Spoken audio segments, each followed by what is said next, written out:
বাংলাদেশ বনাম অস্ট্রেলিয়ার দ্বিতীয় টেস্টে আলটিমেটলি বাংলাদেশের বলাররা আবারও গুরুত্বপূর্ণ ভূমিকা রাখতে যাচ্ছে, কেননা অস্ট্রেলিয়ার যে ব্যাটিং লাইন আপ সেটার এগেনস্টে বাংলাদেশের বোলিং লাইন আপ কিন্তু যথেষ্ট স্ট্রং। তারা যদি তাদের প্ল্যান অনুযায়ী বল করতে পারে, তারা যদি তাদের যে স্ট্রং জায়গাটা, তাদের লাইন লেংথ ঠিক রেখে তারা যদি একুরেসিটা মেনটেন করে একদম প্রত্যেকটা বল সেম লাইনে করে যেতে পারে, সেখানেই কিন্তু অস্ট্রেলিয়ার ব্যাটাররা আলটিমেটলি বিপদে পড়বে। এখন বাংলাদেশের বোলিং লাইন আপে একটা চেঞ্জ হয়তো বা আসতে পারে, শরীফুলকে তারা দলে নিতে পারে যেহেতু লেফট হ্যান্ড বলার, সো সে জায়গা থেকে আলটিমেটলি আমার কাছে মনে হয় যে শরীফুল ইনক্লুড হবে। শরীফুল ইনক্লুড হলে সেক্ষেত্রে এবাদত সম্ভবত বসতে যাচ্ছে।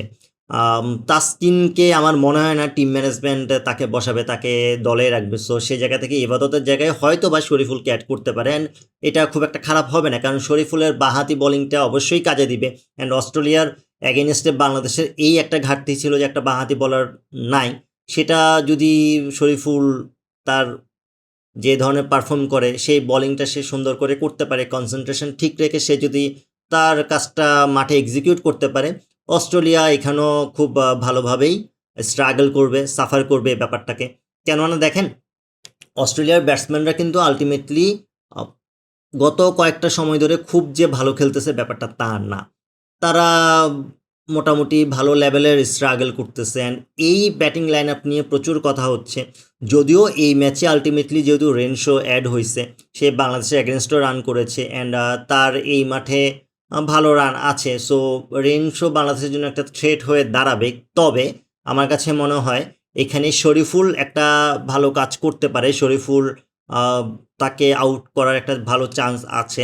ওভারঅল বাংলাদেশের আলটিমেটলি হাসান মাহমুদ, শরীফুল, তাসকিন তিনজনেরই আমার কাছে একটা জিনিস যেটা ভালো লাগে সেটা হচ্ছে এই তিনটা বলারই আপনার উইকেট টেকার বলার, সো এই তিনজনই কিন্তু আপনাকে উইকেট এনে দিবে। এখন ফার্স্ট টেস্টে হাসান মাহমুদ যেভাবে 9 উইকেট পেল, এই টেস্টে যদি সে সেটা রিপিট করতে পারে তাহলে তো আর বাংলাদেশের চিন্তা নাই। কিন্তু সেই জায়গায় যদি আপনি দেখেন যে শরীফুলের যে ইনক্লুশনটা, সে যদি এসে এভাবে একটা কামব্যাক দিতে পারে, তার হচ্ছে এরকম ভালো একটা স্পেল করে দিতে পারে বা 5-6 উইকেট নিতে পারে, সেটাতে অবাক হওয়ার কোনো কিছু থাকবে না।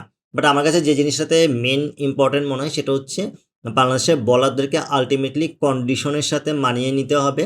তাদেরকে যে জায়গাটাতে ফোকাস করতে হবে যে অস্ট্রেলিয়ার ব্যাটসম্যানদের দুর্বলতাগুলোতে আঘাত হানতে হবে। যেটা হচ্ছে দেখেন, হাসান মাহমুদের সবথেকে প্লাস পয়েন্টটা কি, হাসান মাহমুদ কিন্তু সেম লাইনে সেম লেন্থে অনেকক্ষণ ধরে বল করতে পারে অ্যান্ড বাতাসে থেকে সে কিছুটা সুইং পায়, কিন্তু তার এই লাইন লেন্থের কারণেই কিন্তু সে এত ভালো বলিং করতেছে অ্যান্ড তার এক্সিকিউশনটা ভালো হচ্ছে অ্যান্ড ওভারঅল সে উইকেট পাচ্ছে।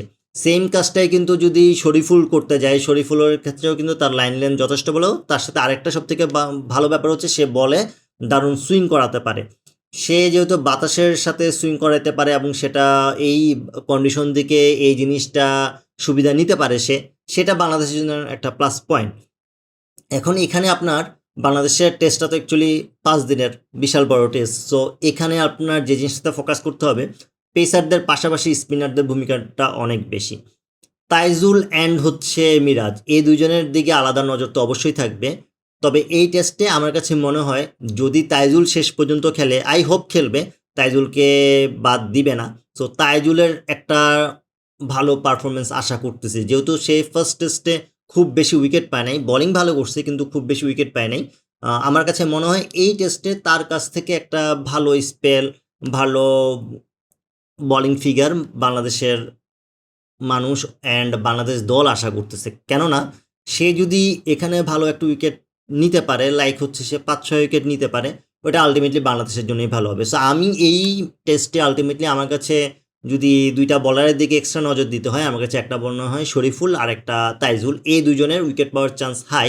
অ্যান্ড সেটা যদি নাও হয়, বাংলাদেশের বোলিং যে একদম খারাপ হবে সেটা আমি বিলিভ করি না। আমার কাছে মনে হয় ওভারঅল বাংলাদেশের বোলিংয়ের যে টিমটা আছে, বোলিংয়ের যে গ্রুপটা আছে, তারা আলটিমেটলি অস্ট্রেলিয়াকে 2 ইনিংসে অল আউট করার সামর্থ্য রাখে। সো সে জায়গা থেকে আমার কাছে মনে হয় বাংলাদেশের যে জায়গাটাতে ফোকাস করতে হবে যে আমার শুরু থেকেই ব্যাটসম্যানদেরকে প্রবলেমে ফেলতে হবে। অ্যান্ড সবথেকে ইম্পর্টেন্ট যে ব্যাপারটা বলারদের জন্য, আপনি রান দিতে পারবেন না। আপনি যত রান আটকাবেন তত আপনার জন্য সুবিধা, যে ব্যাটসম্যানরা তখন রান নিতে যেয়ে বাজে শট খেলবে। অ্যান্ড একটা বলার যখন কন্টিনিউয়াসলি সেম প্ল্যানিংয়ে সেম লাইন লেন্থ মেনটেন করে বল করে যাচ্ছে একের পর এক, তখন ব্যাটসম্যানদের যে অসুবিধাটা হয়, তারা ওই যে রান আসতেছে না, ওই রান নিতে যেয়ে তারা উইকেট দিয়ে আসে, ভুল শট খেলে। অ্যান্ড সেটাই বাংলাদেশকে করতে হবে, বাংলাদেশকে ওই জায়গাটাতেই ফোকাস করতে হবে। আপনার দেখা যাচ্ছে কোনো ব্যাটসম্যান স্টাম্পের বোলিংয়ে সে দুর্বল, অনেক ব্যাটসম্যান দেখা যাচ্ছে সেই স্টাম্পের বলগুলোতে সে ভালো খেলে, কিন্তু ফোর্থ স্টাম্প ফিফথ স্টাম্পের বলগুলোতে সে দুর্বল, তাকে এইভাবে বল করতে হবে। সো আপনাকে ব্যাটসম্যানের মেরিট বুঝে বল করতে হবে। ব্যাটসম্যানের দুর্বলতা কি, ব্যাটসম্যান আসলে কোন ধরনের শট খেলতে আনইজি ফিল করতেছে, কোন ধরনের বলিংয়ে আলটিমেটলি ব্যাটসম্যান একটু নড়বড়ে, সেই জিনিসগুলো আপনাকে ফোকাস করতে হবে। সেটা যদি আপনি করতে পারেন তখন কাজটা খুব ইজি হয়ে যাবে। সো আমার কাছে মনে হয় বাংলাদেশের বলিংয়ে বাংলাদেশ এই জিনিসগুলো ফোকাস করলে খুব একটা কঠিন হবে না। অ্যান্ড আই হোপ এই ম্যাচেও বাংলাদেশের বলাররা প্রথম টেস্টের মতো একটা গুরুত্বপূর্ণ ভূমিকা রাখবে। অ্যান্ড বাংলাদেশ আলটিমেটলি অস্ট্রেলিয়াকে খুব কম রানে অল আউট করতে পারবে। আপনার কাছে কি মনে হয় এই টেস্টে কে বেশি উইকেট পাবে অ্যান্ড বাংলাদেশের বোলিং লাইন আপ কেমন করবে? অবশ্যই কমেন্ট করে জানাবেন। ভিডিওটি ভালো লাগলে লাইক, কমেন্ট, শেয়ার এবং সাবস্ক্রাইব করে পাশে থাকবেন। আল্লাহ হাফেজ।